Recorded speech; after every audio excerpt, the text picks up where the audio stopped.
Dear student, मैं रिया शर्मा माँ शारदा उच्चतर माध्यमिक विद्यालय हुगली गोदाम जौनपुर से ऑनलाइन क्लासेस में आप लोगों का स्वागत करती हूँ। आज मैं आप लोगों को कृषि विज्ञान पढ़ाने जा रही हूँ। इसमें आज पहला चैप्टर है भारतीय कृषि कक्षा 8 में भारतीय कृषि है। भारतीय कृषि किसे कहते हैं उसके बारे में बताऊंगी। पहला है कृषि का अर्थ। सबसे पहले हम जानेंगे कृषि का अर्थ, कृषि की परिभाषा। कृषि किसे कहते हैं? कृषि वह पौधा है जिन्हें प्राचीन काल से लेकर अब तक मनुष्य ने अपनी उपयोगिता के लिए चुना है। जो कृषि है वह एक पौधा है जिन्हें प्राचीन काल से लेकर मनुष्य अपनी उपयोगिता, अपने भोजन के लिए उसे चुना है। इन फसलों के विविध उपयोग से हमारे शरीर का भरण पोषण होता है। इन्हीं फसलों से हमारे शरीर को ऊर्जा होती है, हमारे शरीर का भरण पोषण होता है। इन्हीं फसलों को सामान्यतः कृषि कहा जाता है। यही जो फसलें होती हैं इन्हें ही हम क्या कहते हैं? कृषि कहते हैं। जो हमारे शरीर को ऊर्जा प्रदान करे, हमारे शरीर का भरण पोषण करे, उसे ही कृषि कहा जाता है। पारिभाषिक दृष्टि से कृषि का अर्थ केवल फसलें उत्पन्न करना या फसलें उगाना नहीं होता है। जो कृषि का अर्थ पारिभाषिक दृष्टि से कृषि का अर्थ केवल फसलें उगाना नहीं होता है, बल्कि इसमें पशुपालन, बागवानी एवं मत्स्य पालन भी आता है, मछली पालन भी आता है।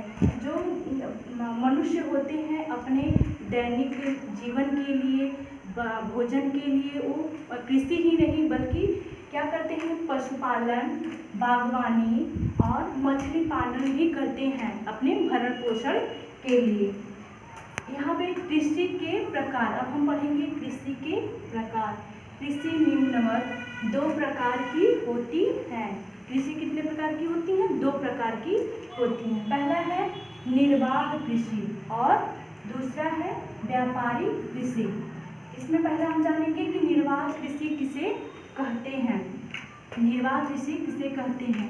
वह कृषि जो केवल अपनी आवश्यकताओं की पूर्ति के लिए की जाती है, उन्हें क्या कहते हैं? निर्वाह कृषि कहते हैं। जो अपने भोजन के लिए, अपनी आवश्यकताओं की पूर्ति के लिए फसलें उगाते हैं, कृषि जो कार्य करते हैं, उन्हें ही क्या कहते हैं? निर्वाह कृषि कहते हैं। जैसे क्या आ जाएगा इसमें? जैसे कि भारतीय कृषि।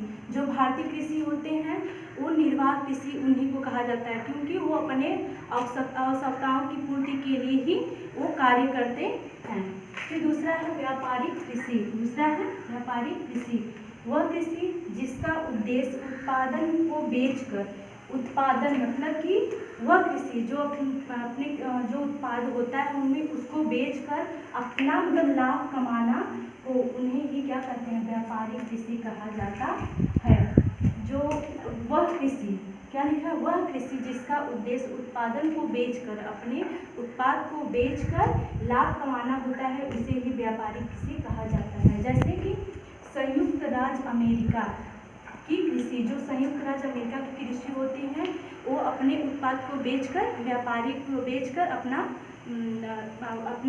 भरण पोषण करते हैं, उन्हें व्यापारिक कृषि कहते हैं। फसलों के प्रकार, अब हम जानेंगे फसलों के प्रकार। फसलों को कई वर्गों में बांटा जा सकता है। फसलों को कई वर्गों में बांटा जा सकता है। पहला है खाद्यान्न फसलें, दूसरा है नकदी फसलें और तीसरा है बागानी फसलें। इस फसलों को निम्न कई वर्गों में बांटा गया है।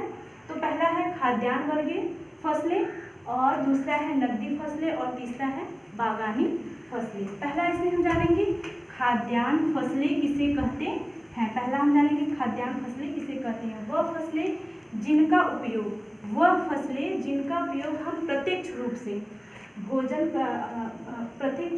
भोजन करते हैं, उसे ही हम खाद्यान्न कृषि कहते हैं। जो हम अपने लिए उत्पाद करते हैं, उपयोग करते हैं, उन्हें ही हम खाद्यान्न फसलें कहते हैं। जैसे चावल, गेहूँ, ज्वार, बाजरा आदि। अब हम जानेंगे नकदी फसलें।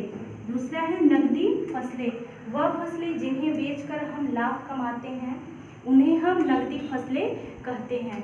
वह फसलें जिसे हम बेचकर कमाते हैं, लाभ कमाते हैं, उन्हें हम नकदी फसलें कहते हैं। जैसे चाय, गन्ना जिसको हम ईख कहते हैं, कपास, जूट आदि, इन्हें हम बेचकर लाभ कमाते हैं। फिर बागानी फसलें, अब तीसरा है बागानी फसलें किसे कहते हैं। वह फसलें जिन्हें बागानों के रूप में उत्पन्न किया जाता है या बगीचों के रूप में उत्पन्न किया जाता है, जैसे कि उसे हम बागानी फसलें कहते हैं। जैसे चाय, कहवा, आम, अमरूद आदि। ये चाय, कहवा, आम, अमरूद ये बगीचों में उत्पन्न किया जाता है और इन्हें बेचकर लाभ कमाया जाता है। अब यहाँ पे नोट्स में आप लोगों को कुछ बताना चाहती हूँ। समय के आधार पर फसलों की बुआई और कटाई भारतीय कृषि के फसलों को 3 भागों में विभाजित करती है या विभाजित किया जाता है।